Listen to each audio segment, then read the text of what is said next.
At 10:30 hours on September 6, 1941, Emperor Hirohito entered the Imperial Conference Chamber in Tokyo.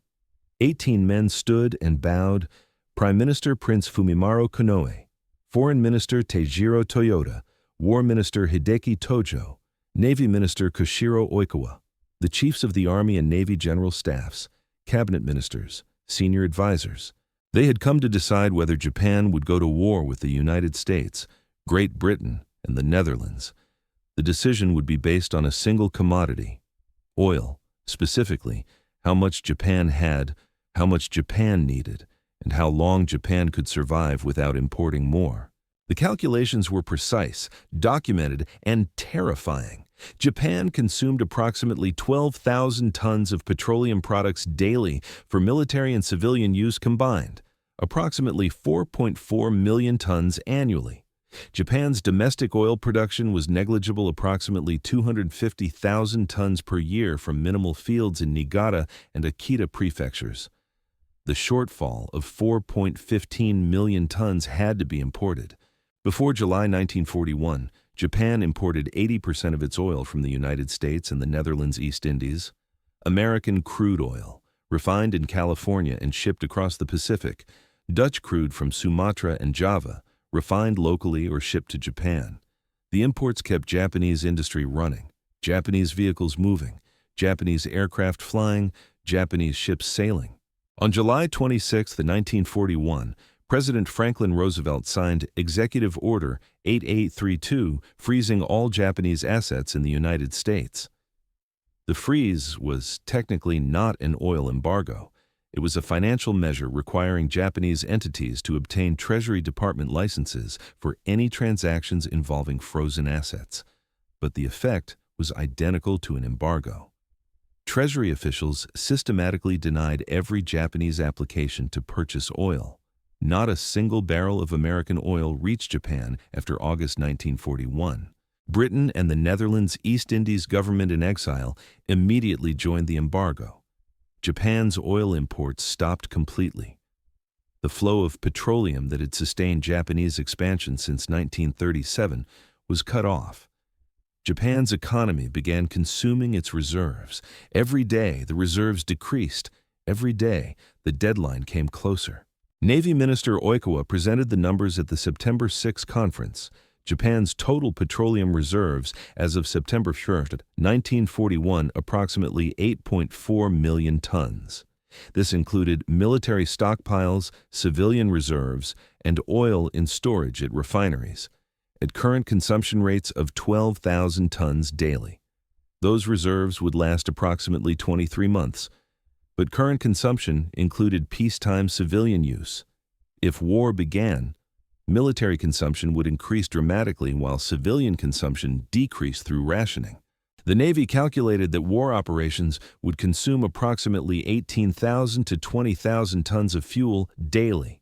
Fleet operations, aircraft sorties, transport missions all consumed fuel at rates far exceeding peacetime levels. At wartime consumption rates, Japan's 8.4 million tons of reserves would last approximately 14 to 16 months. Call it 18 months, allowing for reduced civilian consumption. 18 months. That was how long Japan could fight without securing new oil supplies. After that, the Navy could not sail, the Army could not maneuver, aircraft could not fly. Industry would stop.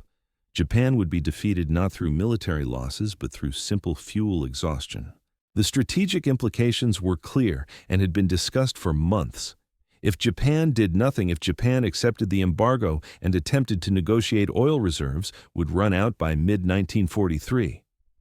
At that point, Japan would have zero military capability, zero negotiating leverage. Japan would be forced to accept any American demands unconditionally, because Japan would be completely paralyzed economically and militarily. If Japan went to war immediately, oil reserves would run out by late 1943 or early 1944. But war offered the possibility of capturing oil. The Netherlands East Indies produced approximately 8 million tons of crude oil annually. If Japan could capture the Dutch oil fields and hold them for even 12 months, Japan could extend its fighting capability significantly. War offered a chance, however slim. Peace guaranteed slow strangulation and eventual total defeat. This was the calculation that drove Japan toward Pearl Harbor. Not strategic brilliance, not tactical opportunity, but cold economic mathematics showing that Japan faced two choices: fight now while fuel reserves existed, or surrender without fighting once reserves were exhausted. Japanese military leaders chose to fight, but they were not idiots. They understood they were choosing the lesser of two catastrophic options. Every senior officer in that conference room knew Japan could not defeat the United States in a prolonged war. The industrial disparity was too great. American productive capacity exceeded Japanese capacity by factors of 10 to 1 in most categories. If the war lasted 3 years, 4 years, 5 years, Japan would be ground down and destroyed. The Japanese plan was not based on defeating America. It was based on shocking America into a negotiated peace. Hit the Pacific Fleet at Pearl Harbor, destroy American battleships, capture the Philippines, Malaya, Singapore, the Netherlands, East Indies, Burma. Establish a defensive perimeter across the Pacific. Make American reconquest so costly that American public opinion would demand negotiation rather than continue a bloody Pacific war. Achieve a settlement that left Japan controlling China, Korea, and the resource-rich territories of Southeast Asia. The plan required two conditions to succeed. First, Japan had to achieve overwhelming early victories that destroyed American military power in the Pacific. Second, American will to fight had to break after 12 to 18 months of costly island-hopping campaigns. If both conditions were met, Japan might negotiate a favorable peace. If either condition failed, Japan would lose. Both conditions were based on fundamental miscalculations about American capabilities and American resolve. The miscalculations were not made in ignorance.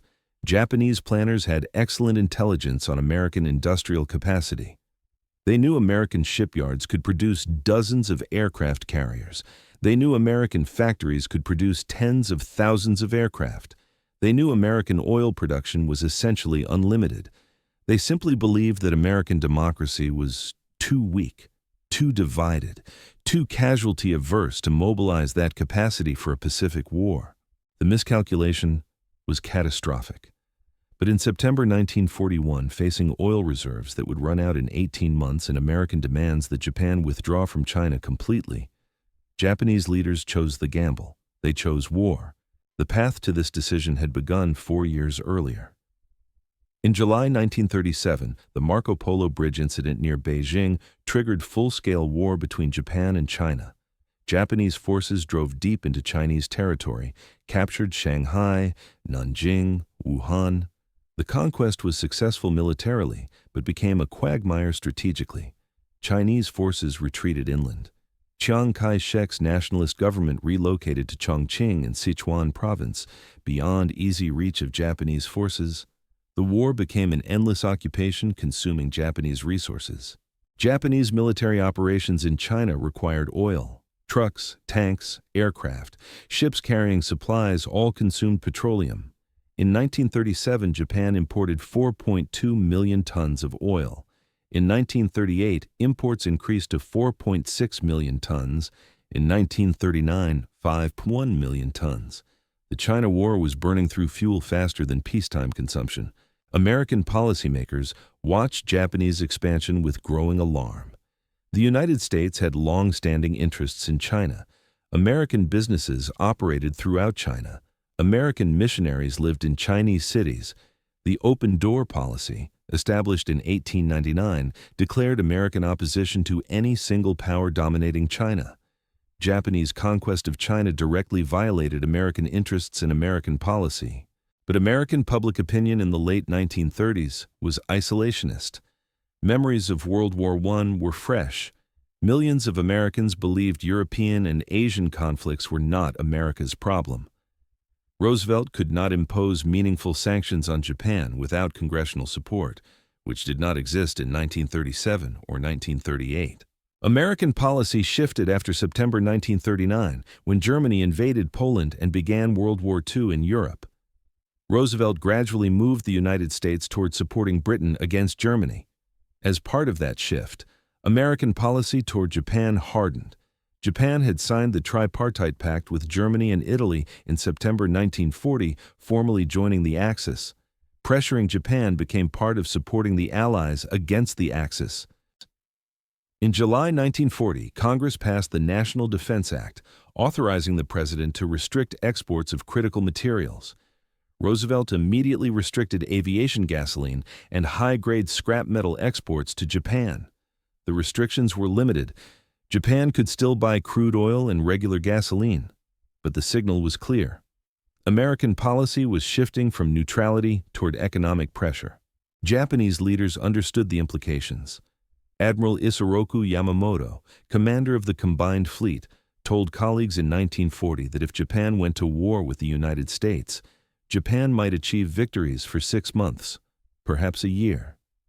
After that, Yamamoto said, he had no confidence in Japanese success. The quote was prescient. Yamamoto understood American industrial capacity because he had served as naval attaché in Washington and traveled extensively in the United States during the 1920s. He knew what America could produce once mobilized. But Yamamoto's warnings were drowned out by more hawkish voices. Army leaders believed American democracy was weak and decadent. They believed Americans would not endure casualties to defend colonial possessions in Asia. They believed rapid Japanese victories would force American negotiation. These beliefs were based partly on racism, partly on wishful thinking, and partly on fundamental misunderstanding of American national character. In September 1940, Japanese forces moved into northern French Indochina by agreement with Vichy France. The move gave Japan air bases and ports closer to China, allowing better interdiction of supplies reaching Chiang Kai-shek through the Burma Road and Indochina. American response was economic pressure. Roosevelt expanded export controls. More strategic materials were restricted. The pressure intensified in July 1941. Japanese forces occupied southern French Indochina, moving into positions that threatened the Philippines, Malaya, Singapore, and the Netherlands East Indies. Roosevelt responded on July 26 with the asset freeze. Combined with British and Dutch actions, Japan's oil imports ceased completely. The freeze was designed to force Japanese withdrawal from Indochina and ideally from China. American planners believed economic pressure would compel Japan to negotiate. They believed Japan's military leaders would recognize that continuing expansion was economically impossible and would accept a settlement. The assumption was that rational actors facing economic collapse would choose negotiation over suicidal war. The assumption was wrong. Japanese decision-making was not purely rational. National honor, military culture, domestic politics, and strategic desperation all influenced decisions in ways American planners did not fully appreciate. By September 1941, Japan faced 3 options. Option 1. Negotiate withdrawal from China and Indochina. Accept American demands. Restore trade relations. Abandon 4 years of costly war in China that had killed hundreds of thousands of Japanese soldiers. Admit defeat without achieving any objective. Face domestic political crisis and possible military coup by officers who would view withdrawal as betrayal of fallen comrades. Option 2. Maintain the status quo, neither negotiate nor attack. Continue occupying China and Indochina while oil reserves depleted. By mid-1943, face complete economic collapse with zero military capability and zero negotiating leverage. Accept American terms from a position of total weakness. Again, face domestic political crisis. Option 3. Go to war immediately. Attack American, British, and Dutch territories in the Pacific. Capture oil resources in the Netherlands East Indies. Establish a defensive perimeter. Shock America into negotiating a settlement that recognized Japanese control of occupied territories. Risk total destruction if the strategy failed. All 3 options were terrible. Option 1 required admitting failure and accepting humiliation. Option 2 guaranteed eventual complete defeat. Option 3 offered slim possibility of success, but near certainty of catastrophic defeat if America refused to negotiate. Japanese leaders chose option 3, not because they believed victory was likely, but because the alternative options were politically impossible and strategically suicidal. War offered the only chance, however small, of avoiding complete disaster. The decision was formalized at the September 6th Imperial Conference. The conference approved a policy document titled Essentials for Carrying Out the Empire's Policies. The document stated that Japan would continue diplomatic negotiations with the United States, but would simultaneously prepare for war. If diplomacy failed to achieve Japanese objectives by early October, Japan would go to war. The objectives required for successful diplomacy were explicit. 1. The United States and Britain must not interfere with Japanese settlement of the China incident. 2. The United States and Britain must not establish military bases in areas threatening Japan. 3. The United States and Britain must cooperate in helping Japan obtain needed resources from the Netherlands East Indies. 4. The United States and Britain must restore trade relations with Japan. These demands were non-negotiable from Japan's perspective. They were also completely unacceptable from America's perspective. The diplomatic negotiations were theater. Both sides knew no agreement was possible. American demands required Japanese withdrawal from China and Indochina. Japanese demands required American acceptance of Japanese conquest. The positions were irreconcilable. Prime Minister Konoe made one final attempt at diplomacy in September. He proposed a personal meeting with Roosevelt to negotiate directly. Roosevelt's advisors, particularly Secretary of State Cordell Hull, opposed the meeting. They argued Konoe had no authority to override the military even if he negotiated an agreement. Roosevelt never agreed to the summit. The diplomatic option died. On October 16th, Konoe resigned. Hideki Tojo, the war minister, became prime minister. Tojo's appointment signaled that Japan had chosen war. Tojo was not a reckless warmonger. He had opposed war with the United States earlier in his career. But by October 1941, Tojo believed war was unavoidable given American demands and Japan's oil situation. Tojo convened another Imperial Conference on November 5th. Military planners presented updated assessments. Navy oil reserves stood at approximately 7.8 million tons. The reserves were being consumed even without war training exercises, transport missions, fishing fleet operations all burned fuel. Every day without new oil imports decreased Japan's fighting capability. The Navy calculated that launching war operations in December 1941 would allow maximum use of remaining fuel stocks. Waiting longer would reduce operational capabilities as reserves depleted. If war was inevitable, it needed to begin soon. The time for decision had arrived. Admiral Nagano Osami, Chief of the Navy General Staff, presented the Navy's position. He stated frankly that the Navy could not guarantee victory. He said Japan might achieve success for the first year or possibly 18 months. Beyond that, the outcome depended on factors no one could predict. If the war lasted 2 years, 3 years, 5 years, Japan would lose. The industrial mathematics were final. But Nagano also stated that refusing to fight guaranteed eventual defeat. Oil reserves would run out. Japan would be completely paralyzed. American demands would have to be accepted unconditionally. From the Navy's perspective, fighting offered uncertainty with possibility of success. Not fighting offered certainty of complete failure. Tojo presented the Army's position. The Army had been fighting in China since 1937. Over 185,000 Japanese soldiers had died. Hundreds of thousands more were wounded. Withdrawing from China without achieving anything would mean those deaths were meaningless. The Army could not accept withdrawal. National honor would not permit it. Military culture would not survive such humiliation. The strategic logic was circular and fatal. Japan needed oil. Oil required either American concessions or war to seize Dutch oil fields. American concessions required Japanese withdrawal from China. Japan could not withdraw from China without domestic political collapse. Therefore, war was necessary. The logic ignored the reality that war would ultimately destroy Japan completely. But domestic political reality made withdrawal impossible. Emperor Hirohito listened to the presentations. His role was ceremonial.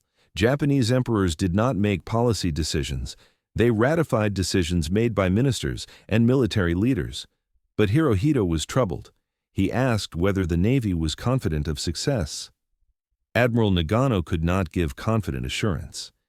He repeated that victory was possible for 12 to 18 months, but uncertain beyond that time frame. Hirohito asked whether diplomacy had been completely exhausted. Foreign Minister Togo Shigenori, who had replaced Toyota in October, said negotiations were continuing, but American positions were unchanged. America demanded Japanese withdrawal from China and Indochina as preconditions for restoring trade. Japan could not accept those terms. The conference concluded with formal decision for war unless diplomatic breakthrough occurred by late November. Final decision would be made at another Imperial conference in late November. But everyone present understood diplomacy would fail. The decision for war had effectively been made. Japanese military planners began final preparations. Admiral Yamamoto finalized plans for the Pearl Harbor attack. The operation was risky, complex, and potentially catastrophic if it failed. Yamamoto had opposed war with America, but once ordered to prepare for war, he planned the operation he believed gave Japan the best chance of success. That operation was a surprise carrier strike against the American Pacific Fleet at Pearl Harbor. Yamamoto's logic was straightforward. Japan needed approximately 12 to 18 months to capture the Netherlands East Indies, secure oil production, and establish defensive perimeters. During that period, American naval power had to be neutralized. The Pacific Fleet based at Pearl Harbor was the primary threat. If the fleet was destroyed or severely damaged at the start of the war, American counteroffensive would be delayed 12 to 18 months while new ships were built. That delay was critical. It gave Japan time to consolidate conquests, begin extracting oil from Dutch fields, and prepare defensive positions. If American counteroffensive was delayed until late 1943 or 1944, Japan might have sufficient time to make reconquest so costly that American public opinion would demand negotiated settlement. The plan required destroying at least 4 or 5 American battleships in the first strike. Yamamoto considered carriers important, but in 1941, most naval officers still believed battleships were decisive. If American battleships were eliminated, American offensive capability would be crippled for at least a year. The attack plan involved 6 Japanese aircraft carriers, Akagi, Kaga, Soryu, Hiryu, Shokaku, Zuikaku, carrying 414 aircraft. The carriers would approach Hawaii from the north, launch strikes at dawn, destroy the Pacific Fleet, and withdraw before American forces could respond. The operation required absolute surprise. If Americans detected the Japanese fleet approaching, the attack would fail and Japanese carriers might be destroyed. Risk was enormous. If the attack failed, if American carriers were at sea and counterattacked, if American defenses were alert and shot down most attacking aircraft, if the Japanese fleet was detected and intercepted, Japan would lose 6 carriers at the start of a war it was already unlikely to win. Yamamoto accepted the risk because alternatives were worse. Conventional naval strategy meant Japan fighting the Pacific Fleet on even terms, which Japan could not sustain given American industrial capacity. While Yamamoto planned the Pearl Harbor attack, other Japanese forces prepared to seize the Netherlands East Indies. Army units assembled in Indochina and Taiwan. Navy transports gathered. Intelligence officers compiled maps of Dutch oil facilities. Engineers studied oil field operations. Translators prepared documents in Dutch for communicating with captured oil field workers. Everything depended on capturing oil production capacity intact. If Japanese forces destroyed oil fields during capture, or if Dutch defenders sabotaged facilities before surrendering, Japan gained nothing. The entire war would be pointless. Japanese planners were gambling that Dutch defenders could be overwhelmed so quickly that sabotage would be minimal. The gamble was based on intelligence assessments that Dutch forces in the East Indies were weak and demoralized. The intelligence was accurate. Dutch defenders would not have time to destroy oil facilities before being overrun. But even if Japan captured oil fields intact, production would not resume immediately. Oil wells required maintenance, Refineries required skilled operators. Ports and pipelines had to function. Japanese planners estimated 3 to 6 months before captured oil facilities reached meaningful production. During that time, Japan would be entirely dependent on reserves. The 18-month clock was ticking. On November 26, the Japanese carrier strike force departed Japan heading east toward Hawaii. The same day, Secretary of State Hull delivered what became known as the Hull Note to Japanese diplomats in Washington. The note was America's final diplomatic position. It demanded Japanese withdrawal from China and Indochina, Japanese recognition of Chiang Kai-shek's government in China, and Japanese withdrawal from the tripartite pact with Germany and Italy. The Hull Note confirmed what Japanese leaders already knew. America would not compromise. The diplomatic option was dead. On December 1st, another Imperial conference formally approved war. Coded messages went to Japanese forces throughout the Pacific. Nitaka Yamanobore, climb Mount Nitaka. The operation would proceed as planned. December 7th, 1941. 0755 hours, Japanese aircraft appeared over Pearl Harbor and began their attack. The raid achieved tactical surprise completely. American forces were unprepared. Most ships were at anchor with minimal crews. Aircraft sat on runways in tight formations, making them easy targets. In 90 minutes, Japanese aircraft sank or severely damaged 8 battleships, destroyed 188 aircraft, and killed 2,403 Americans. The attack was a tactical masterpiece. Yamamoto's plan had worked perfectly. American battleship strength was eliminated for at least 12 months. The Pacific Fleet was crippled. Japan's oil-fueled gamble had begun. But the attack contained the seeds of Japan's ultimate defeat. 3 American aircraft carriers, Enterprise, Lexington, and Saratoga, were not at Pearl Harbor that morning. They were at sea on various assignments. They survived. More critically, the attack united American public opinion in ways Japanese planners had not anticipated. Isolationism died at Pearl Harbor. The attack that was supposed to shock America into eventual negotiation instead filled America with rage and determination to destroy Japan completely. Japanese leaders had fundamentally miscalculated American national character. They believed Americans were soft, divided, unwilling to fight prolonged wars. They believed American democracy would fracture under casualties. They were catastrophically wrong. Pearl Harbor created American unity. Congress declared war with only one dissenting vote. Millions of Americans volunteered for military service. American industry mobilized for war production at scales Japan could not match. The industrial disparity was precisely what Japanese planners had feared. In 1941, American steel production was 75 million tons annually. Japanese steel production was 6.8 million tons. American crude oil production was 1.4 billion barrels annually, approximately 190 million tons. Japanese domestic oil production was 250,000 tons. Even if Japan captured all Dutch East Indies oil fields producing at full capacity, total production would be approximately 8 million tons annually. America produced 24 times more. Aircraft production showed similar disparity. In 1941, America produced 1945 military aircraft. Japan produced 5 8. American production would increase every year. In 1944, America produced 93-18 military aircraft. Japan peaked at 28-180 in 1944. The ratio was roughly 3 or 4 to 1 for the entire war. Shipbuilding was even more lopsided. American shipyards in 1941 could produce dozens of aircraft carriers, hundreds of destroyers, thousands of merchant ships. Japanese shipyards could produce perhaps a dozen major warships annually.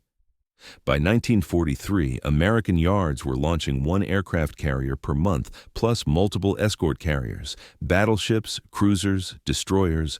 Japanese production could not approach these numbers. The oil mathematics were particularly brutal. Japan captured the Netherlands East Indies in March 1942. Dutch forces were overwhelmed quickly. Sabotage was minimal. Japanese forces captured oil fields mostly intact. By June 1942, production was resuming. By December 1942, Japanese-controlled oil fields in the East Indies, Borneo, and Burma were producing approximately 600,000 tons per month, over 7 million tons annually. The production seemed to validate Japanese strategy. Japan had secured oil. The 18-month deadline was extended. Japanese forces could continue operating. But the production was meaningless because American submarines were destroying Japanese tankers faster than oil could be shipped. Japan needed to transport oil from the East Indies to Japan, approximately 2,000 miles. Tankers made the journey in approximately 2 weeks each direction.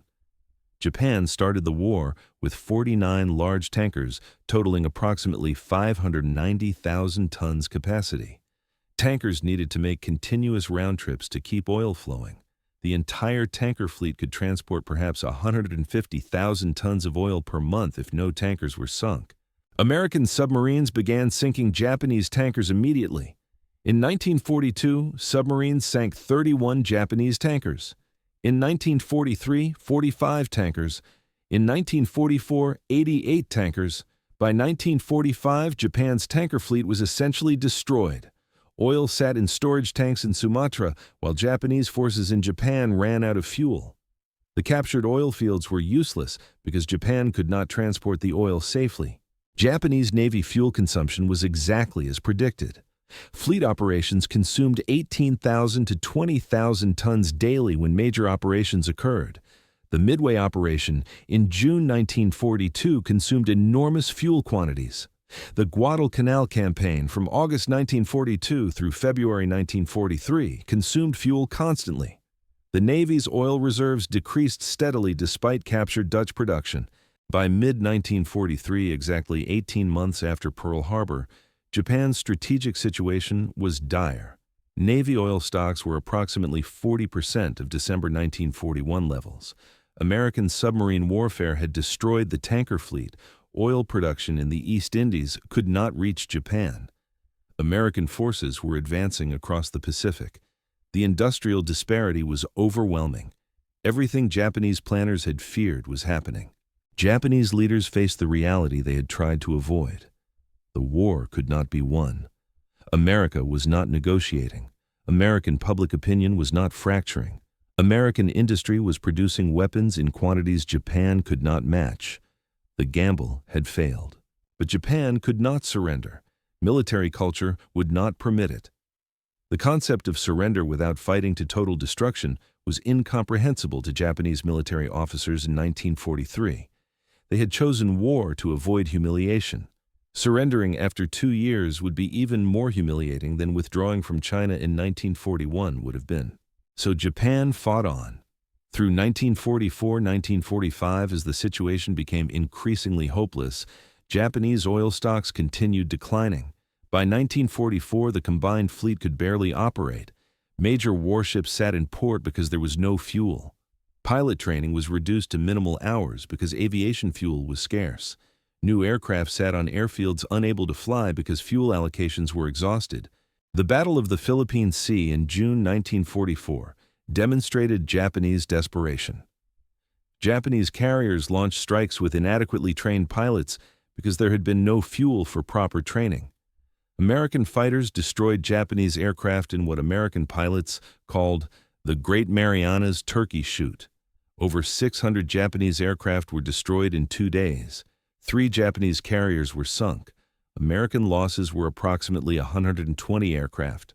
The battle showed what happened when one side had unlimited fuel and the other had depleted reserves. American pilots flew multiple sorties. Japanese pilots flew until they were shot down, which usually happened on the first mission. American damaged aircraft returned to carriers that had fuel to recover them. Japanese damaged aircraft ditched because their carriers had no fuel reserves for extended recovery operations. The Leyte Gulf Battle in October 1944 was Japan's final major naval operation. The combined fleet sortied with minimal fuel.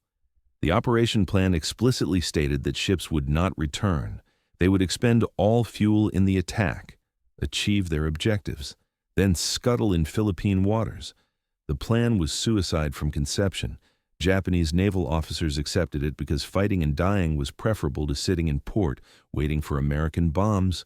By early 1945, Japan's oil situation was catastrophic. Stocks were under 5% of December 1941 levels. The Navy could not sail. Army units were immobilized. Aircraft sat grounded. Industry operated at minimal capacity because fuel for power generation was scarce. The strangulation Japan had tried to avoid by going to war in 1941 had occurred anyway, but only after 4 years of catastrophic fighting that killed millions. The kamikazes of 1944 and 1945 were partly driven by oil shortages. Suicide attacks required minimal fuel, enough for a one-way flight to target. Conventional operations required fuel for training, for combat patrols, for the return flight. Japan had enough fuel for suicide attacks, but not enough for conventional operations. Young pilots were sent on one-way missions partly because Japan could not afford the fuel for anything else.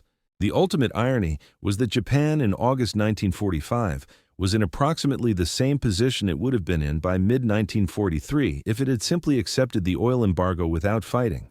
No fuel, no military capability. Forced to accept American terms unconditionally. But the fighting had killed 3 million Japanese, destroyed Japanese cities, and left the nation devastated far beyond what would have occurred from simple economic strangulation. Japanese planners in September 1941 had calculated that choosing war gave some chance of avoiding complete disaster. The calculation was wrong.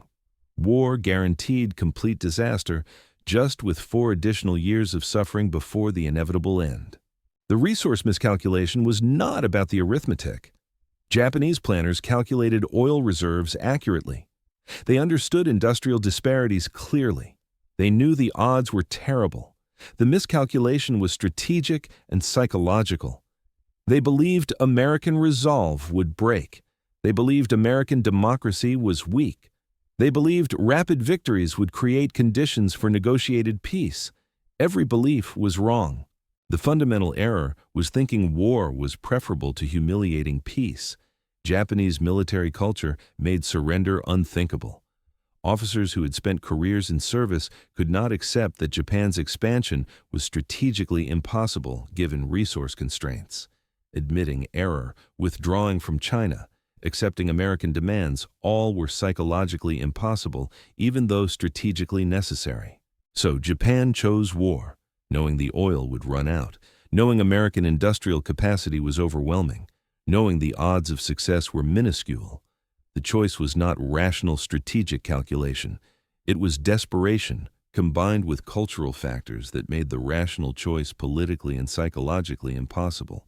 The 18-month petroleum reserve calculation was accurate. Japan went to war in December 1941 with fuel stocks sufficient for approximately 18 months of intense operations. By mid-1943, those stocks were depleted. Everything that happened after mid-1943 was Japan slowly dying from fuel starvation while fighting desperately to delay the inevitable. The decision to attack Pearl Harbor was rational only if American response was vastly different from what occurred. Japanese planners gambled that America would tire of costly Pacific campaigns and negotiate. America instead mobilized completely, produced weapons in overwhelming quantities, and destroyed Japan systematically. The gamble failed catastrophically. The fatal miscalculation was not about resources. It was about resolve. Japanese leaders understood their resource limitations perfectly. They miscalculated American willingness to mobilize the overwhelming industrial capacity that existed. They believed Americans were too soft, too divided, too casualty-averse to fight a long Pacific War. Pearl Harbor proved them devastatingly wrong. The attack united America more completely than any event since the Civil War. Japan chose war to avoid economic strangulation. The choice guaranteed complete destruction instead. The oil that Japan went to war to secure became unavailable anyway, as American submarines destroyed tanker fleets. The 18 months of fuel reserves that seemed to offer a chance for victory proved insufficient even to sustain operations through the initial campaigns. Everything Japanese planners feared would happen from accepting the embargo happened anyway. But with millions dead and Japan devastated by bombing, blockade, and ultimately atomic weapons, the December 1941 decision to attack Pearl Harbor, based on oil embargo calculations, was the most catastrophic strategic miscalculation in Japanese history.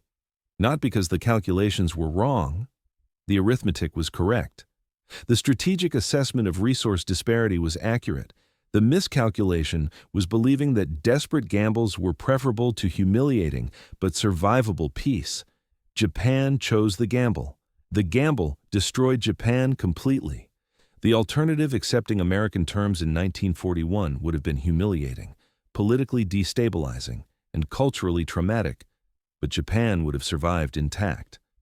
Instead, Japan chose war and was destroyed. This was Japan's fatal resource miscalculation, not failing to calculate correctly, but calculating correctly and choosing catastrophic war anyway because the alternative was unthinkable. The oil reserves lasted exactly as long as predicted, 18 months. Everything after was inevitable defeat, prolonged through desperation and refusal to surrender until atomic weapons and Soviet invasion made further resistance literally impossible. The decision made in September 1941, based on petroleum reserves, determined everything that followed. The war, Japan started to avoid strangulation, ended in destruction far worse than any embargo could have caused. The resource mathematics were correct. The strategic assumptions based on those mathematics were fatally, catastrophically wrong.